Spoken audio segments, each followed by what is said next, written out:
Chapter 30. The more I knew of the inmates of Moor House, the better I liked them. In a few days I had so far recovered my health that I could sit up all day and walk out sometimes. I could join with Diana and Mary in all their occupations, converse with them as much as they wished, and aid them when and where they would allow me. There was a reviving pleasure in this intercourse, of a kind now tasted by me for the first time, the pleasure arising from perfect congeniality of tastes, sentiments, and principles. I liked to read what they liked to read. What they enjoyed delighted me. What they approved I reverenced. They loved their sequestered home.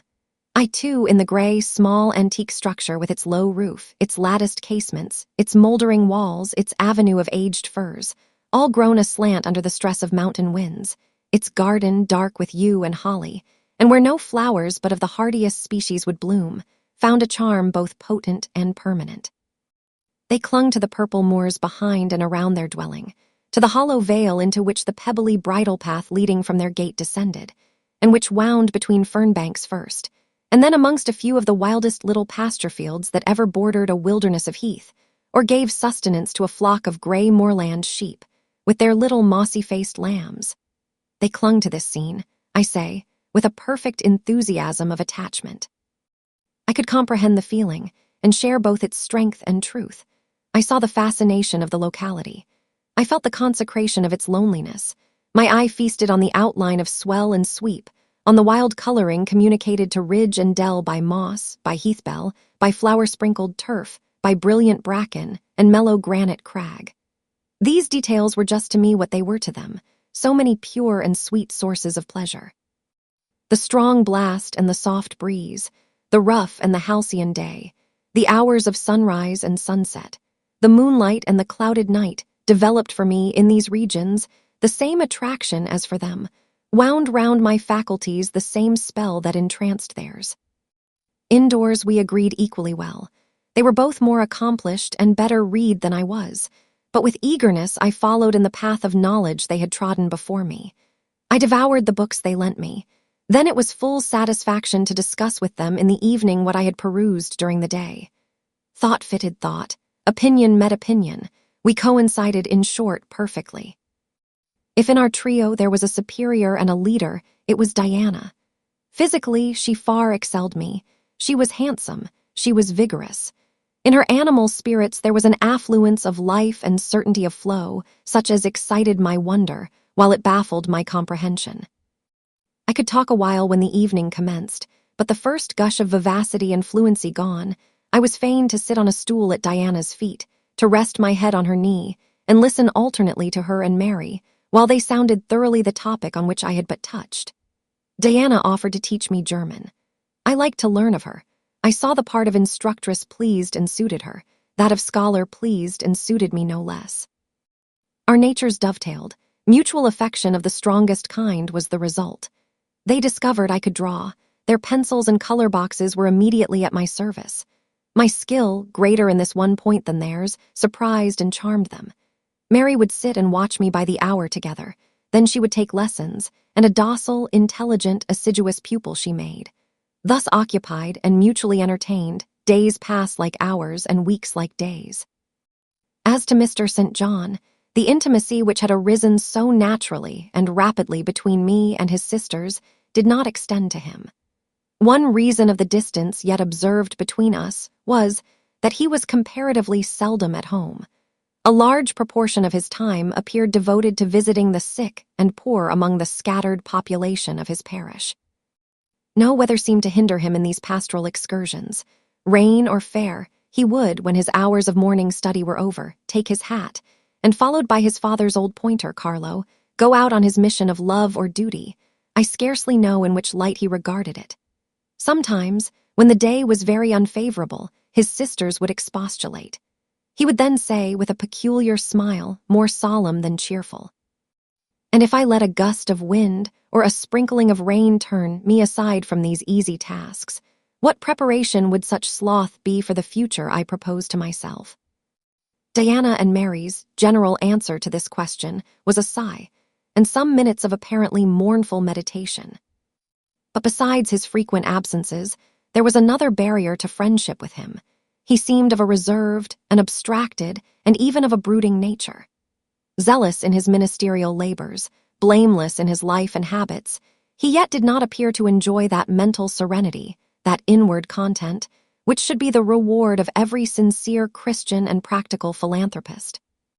Often, of an evening, when he sat at the window, his desk and papers before him, he would cease reading or writing, rest his chin on his hand, and deliver himself up to I know not what course of thought. But that it was perturbed and exciting might be seen in the frequent flash and changeful dilation of his eye. I think, moreover, that nature was not to him that treasury of delight it was to his sisters. He expressed once, and but once in my hearing, a strong sense of the rugged charm of the hills, and an inborn affection for the dark roof and hoary walls he called his home.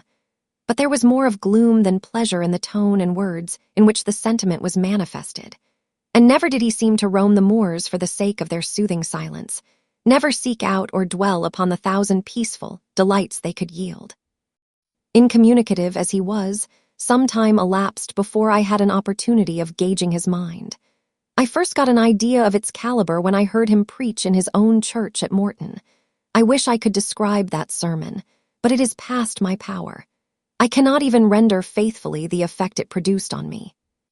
It began calm, and indeed, as far as delivery and pitch of voice went, it was calm to the end. An earnestly felt, yet strictly restrained zeal breathed soon in the distinct accents and prompted the nervous language. This grew to force, compressed, condensed, controlled. The heart was thrilled, the mind astonished by the power of the preacher. Neither were softened. Throughout there was a strange bitterness, an absence of consolatory gentleness, stern allusions to Calvinistic doctrines, election, predestination, reprobation were frequent, and each reference to these points sounded like a sentence pronounced for doom. When he had done, instead of feeling better, calmer, more enlightened by his discourse, I experienced an inexpressible sadness, for it seemed to me, I know not whether equally so to others, that the eloquence to which I had been listening had sprung from a depth where lay turbid dregs of disappointment, where moved troubling impulses of insatiate yearnings and disquieting aspirations. I was sure St. John Rivers, pure-lived, conscientious, zealous as he was, had not yet found that peace of God which passeth all understanding. He had no more found it, I thought, than had I with my concealed and racking regrets for my broken idol and lost Elysium, regrets to which I have latterly avoided referring, but which possessed me and tyrannized over me ruthlessly. Meantime, a month was gone. Diana and Mary were soon to leave Moor House and return to the far different life and scene which awaited them, as governesses in a large, fashionable, south of England city, where each held a situation in families by whose wealthy and haughty members they were regarded only as humble dependents, and who neither knew nor sought out their innate excellences, and appreciated only their acquired accomplishments as they appreciated the skill of their cook or the taste of their waiting woman. Mr. St. John had said nothing to me yet about the employment he had promised to obtain for me, yet it became urgent that I should have a vocation of some kind. One morning, being left alone with him a few minutes in the parlor, I ventured to approach the window recess, which his table, chair, and desk consecrated as a kind of study, and I was going to speak, though not very well knowing in what words to frame my inquiry, for it is at all times difficult to break the ice of reserve glassing over such natures as his, when he saved me the trouble by being the first to commence a dialogue.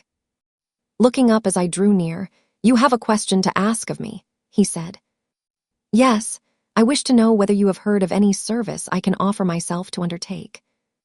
I found or devised something for you 3 weeks ago, but as you seemed both useful and happy here, as my sisters had evidently become attached to you, and your society gave them unusual pleasure, I deemed it inexpedient to break in on your mutual comfort till their approaching departure from Marsh End should render yours necessary."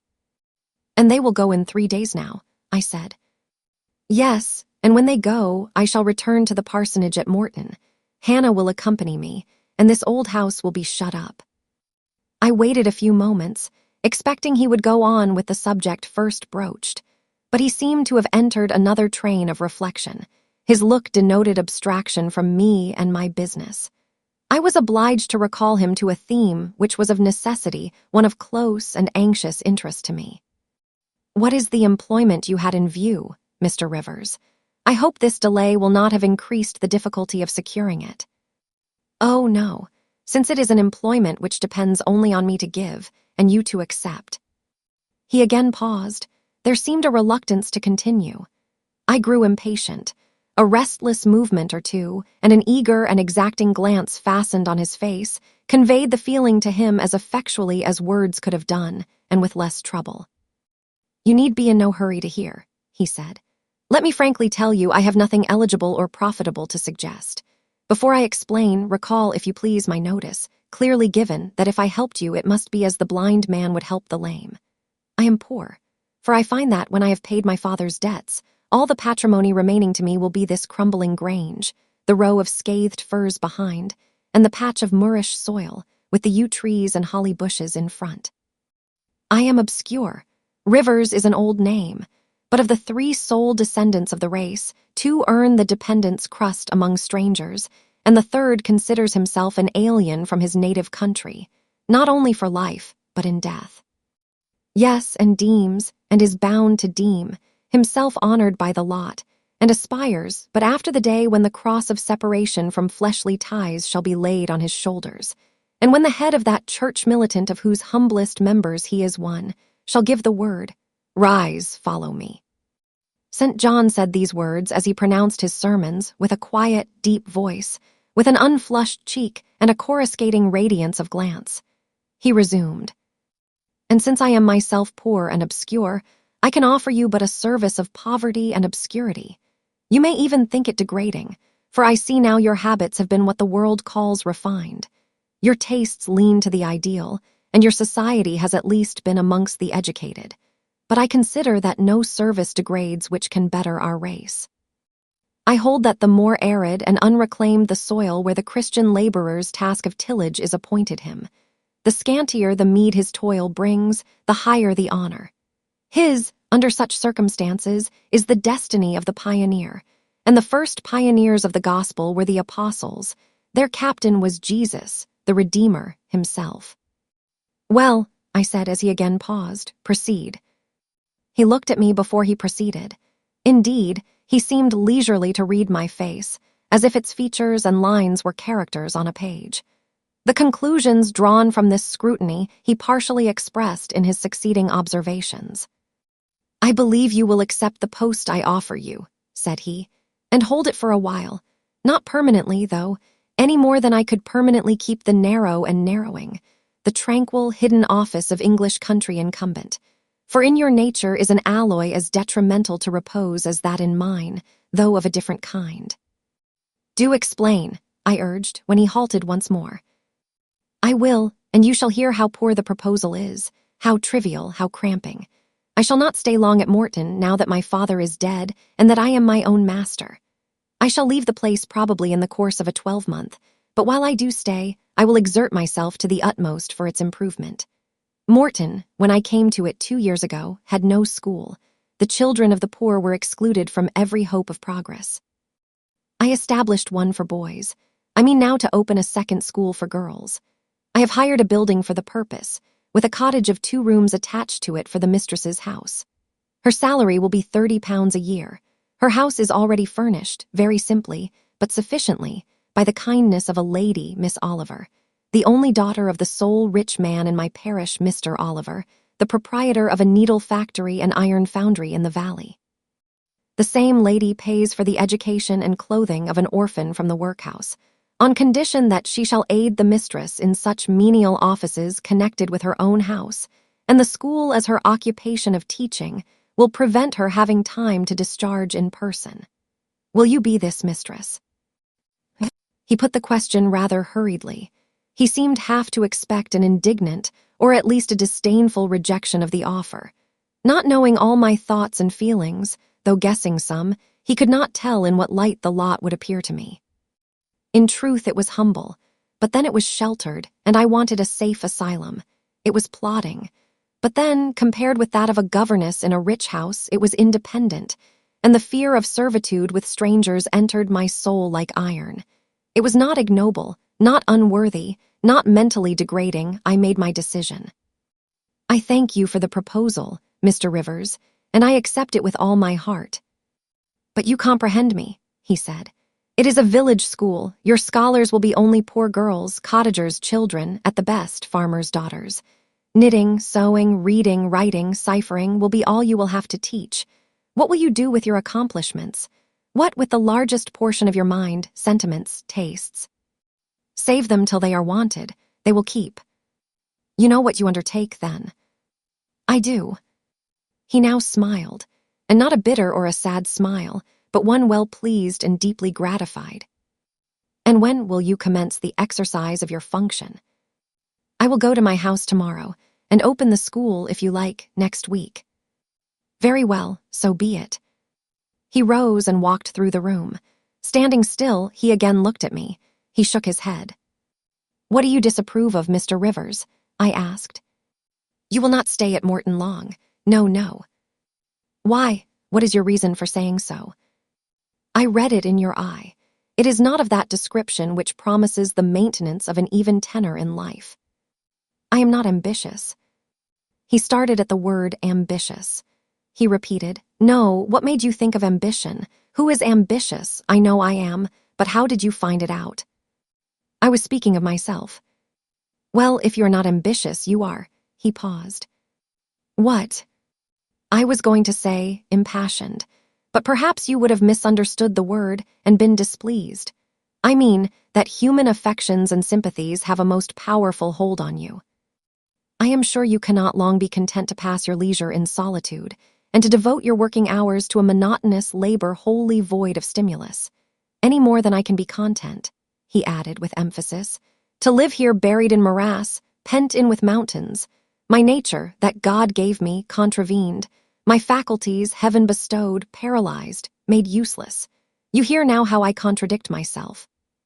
I, who preached contentment with a humble lot, and justified the vocation even of hewers of wood and drawers of water in God's service. I, his ordained minister, almost rave in my restlessness. Well, propensities and principles must be reconciled by some means." He left the room. In this brief hour I had learnt more of him than in the whole previous month, yet still he puzzled me. Diana and Mary Rivers became more sad and silent as the day approached for leaving their brother and their home. They both tried to appear as usual, but the sorrow they had to struggle against was one that could not be entirely conquered or concealed. Diana intimated that this would be a different parting from any they had ever yet known. It would probably, as far as St. John was concerned, be a parting for years. It might be a parting for life. "He will sacrifice all to his long-framed resolves," she said. "Natural affection and feelings more potent still. St. John looks quiet, Jane, but he hides a fever in his vitals. You would think him gentle, yet in some things he is inexorable as death, and the worst of it is my conscience will hardly permit me to dissuade him from his severe decision. Certainly I cannot for a moment blame him for it. It is right, noble, Christian, yet it breaks my heart." And the tears gushed to her fine eyes. Mary bent her head low over her work. "We are now without father. We shall soon be without home and brother," she murmured.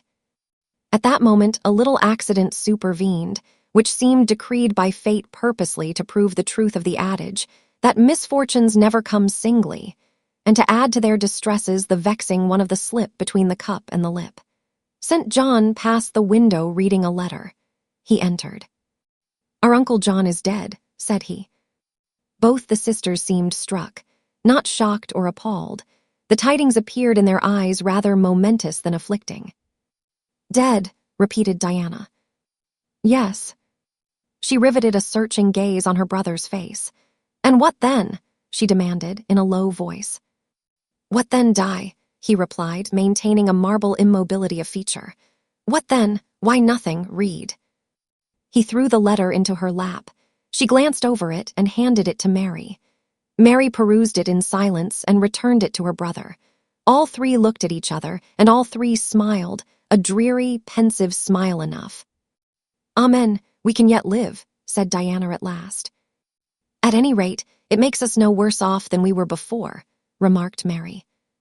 "Only it forces rather strongly on the mind the picture of what might have been," said Mr. Rivers, "and contrasts it somewhat too vividly with what is." He folded the letter, locked it in his desk, and again went out. For some minutes no one spoke. Diana then turned to me. "Jane, you will wonder at us and our mysteries," she said, "and think us hard-hearted beings not to be more moved at the death of so near a relation as an uncle, but we have never seen him or known him. He was my mother's brother. My father and he quarreled long ago. It was by his advice that my father risked most of his property in the speculation that ruined him. Mutual recrimination passed between them. They parted in anger and were never reconciled. My uncle engaged afterwards in more prosperous undertakings. It appears he realized a fortune of £20,000. He was never married and had no near kindred but ourselves and one other person, not more closely related than we.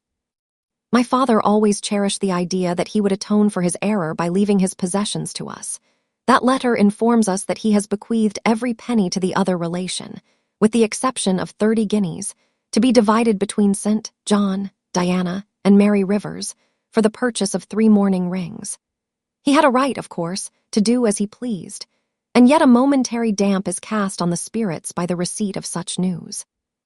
Mary and I would have esteemed ourselves rich with £1,000 each, and to St. John such a sum would have been valuable for the good it would have enabled him to do. This explanation given, the subject was dropped, and no further reference made to it by either Mr. Rivers or his sisters. The next day I left Marsh End for Morton. The day after, Diana and Mary quitted it for distant B.